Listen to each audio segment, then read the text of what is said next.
Hey, how's it going guys? My name is Rao and today we are going to learn on how to do timelapse.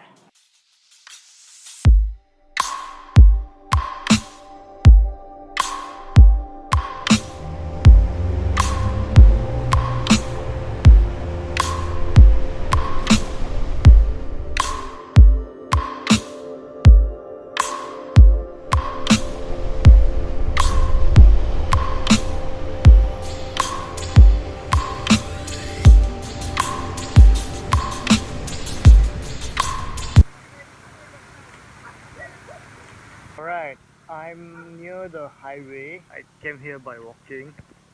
But as you can see, there is actually no car right here. I don't know, I have to wait until all the people wakes up and goes to work. So I suggested that why not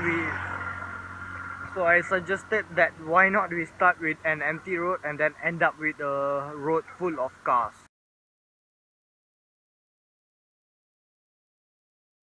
You know, I have a feeling if somehow in the future I got a girlfriend and then we both broke up, I don't want to be Aditya Varma. I want to be Ram from the 96 movie.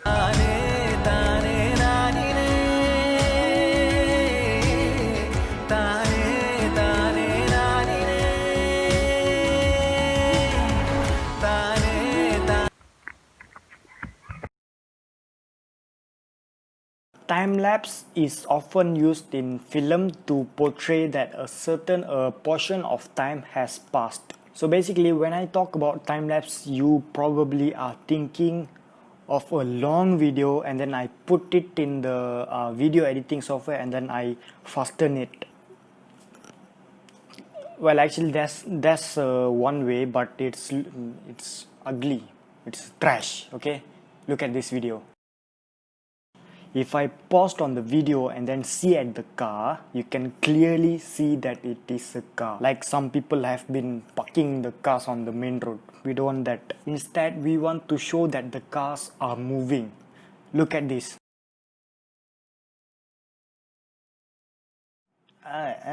Much better, right? Much better. So to do this, you have to have a camera, obviously. And then you have to understand these three main things. The first one is going to be ISO. ISO is a fake light for the camera. It's kind of like a sensitivity for the camera sensor. The higher the ISO, the brighter your image will be. And also, the noisier the image will be. Normally people use higher ISO on nighttime or dark space. Well, if you are using it outdoor, you can use a lower ISO. Alright, the second one is the aperture. Basically, aperture is like iris for the camera lens. The unit for the aperture is called f. People usually say f-stop. The lower the f-stop, the wider the iris, the higher the f-stop, smaller the iris. The wider the aperture, the more light goes through the lens and then hit the sensor. The higher the aperture, the less light will go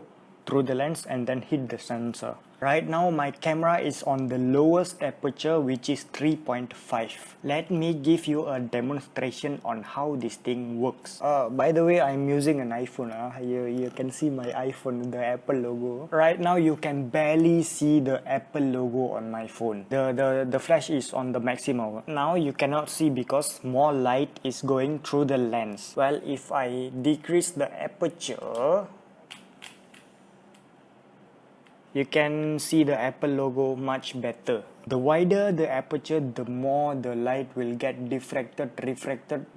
I don't know what I'm talking about. But just keep in mind that the wider the aperture, the blurrier the background will be. I mean, like, you can barely see the SKB RAW sign right there. Alright, the last one is the most important one, the shutter speed. Shutter speed is basically on how fast your shutter is closing. Now if I set the shutter speed to 1 second, when I click the shutter button, it will open for 1 second, and then close. Whereas if I set it for 30 seconds, it will open for 30 seconds and then after 30 seconds it will close. The higher the shutter speed that you put, you can basically freeze the time. The lower the shutter speed you put,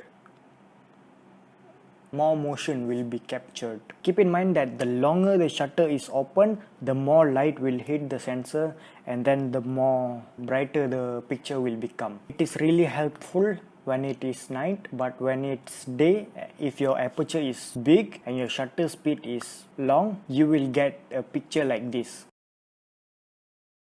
What do I do with this picture? I cannot do anything. And that is when this thing comes to play. This is called an ND filter, a variable ND filter. So basically it's just like a sunglass for your camera lens.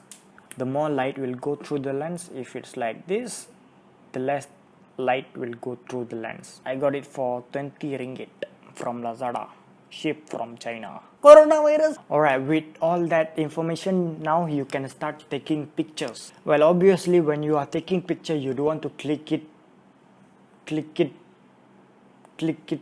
You don't want to do that. Okay, you don't want to do that. Instead, you can buy this thing called intervalometer, which you just connect to your camera and then you set the timer all. It will automatically capture it for you. No work, no money, so I just used the DIY version. I take a aluminium foil and then I just rolled it into a small piece. I put it on a tape and then put on my shutter button of my camera. Sometimes I just wonder why I don't get an admission for university of Oxford with my genius brain. They cannot see lah, they cannot see. Alright, the next thing that you're gonna want to learn is to calculate on how long you have to wait for the time lapse to finish. So for example, this is a picture which I took. You know, I was really lucky to get a clear sky without any clouds so that I can get the stars and all. Some of the stars are not even visible to my eyes, but with a shutter speed of 5 seconds, all that light from the stars hit the camera sensor and then the camera sensor could see it. My eyes cannot see it. Well, the bright stars I can see lah, but the not so bright stars I cannot see. So for that picture alone, I took like 5 seconds. So we're going to take 5 seconds. We're going to times that with 24. Why 24? Because if you don't know already, 1 second of a video, there is actually 24 photos playing like a slideshow. And then we times that with how long we want that time lapse to last.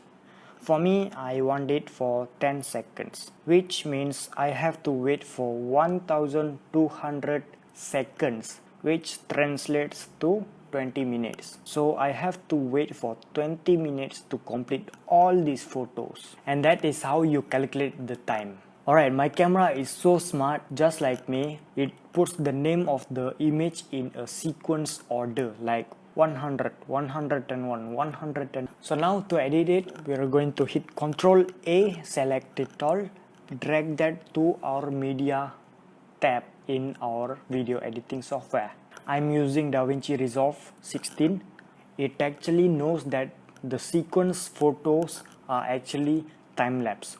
So it just combines all that photo into one video. When you play back the video, it's going to be like a time-lapse. Well, actually, if you are not happy with that, you can always add a zoom in effect or zoom out effect to make it a little bit more cinematic. And that is how you do a time-lapse. If you haven't already, hit that subscribe button. If you are already, hit that subscribe button, hit that bell icon beside it, hit that like button. Okay, bye.